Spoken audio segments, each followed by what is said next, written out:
যাকে আমি গদ্য চলন্ত সিন্ধু বলি, সেই ডক্টর বৈরাগ্য মহোদয়কে আন্তরিক ধন্যবাদ এবং কৃতজ্ঞতা জানাচ্ছি।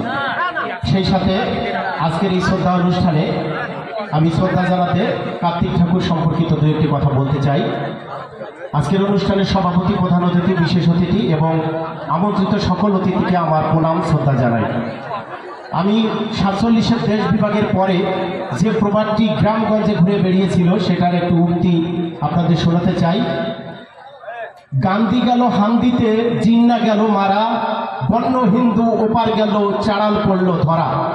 এই পূর্ব বাংলায় চণ্ডাল চাড়াল অস্পৃশ্য জনজাতির জন্য এই 60-এর দশকে, বিংশ শতকে যে সকল মহাপুরুষগণ এই বাংলার মাটি আঁকড়ে ধরে এই সংখ্যালঘু, সনাতনী এবং মতুয়া সম্প্রদায়ের জন্য সবচেয়ে বেশি অবদান রেখেছেন, তিনি হচ্ছেন আমাদের সেই সমাজ সংস্কারক হরিচাঁদ গুরুচাঁদ ঠাকুরের সুযোগ্য উত্তরসূরি শিষ্য আমাদের শ্রী শ্রী মতুয়া রত্ন কার্তিক চন্দ্র ঠাকুর।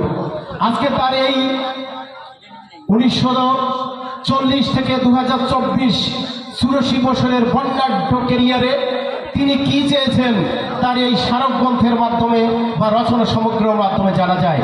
তার যে কটা লেখনী আমি দেখেছি, যে সংরক্ষণবাদ, মতুয়া সম্প্রদায়, মতুয়া ধর্ম, তিনি এখন বেঁচে থাকলে আমার কাছে মনে হয় এই সম্প্রদায়ের জন্য এই সংস্কার কমিশনের কাছে এই সংরক্ষণই চাইতেন।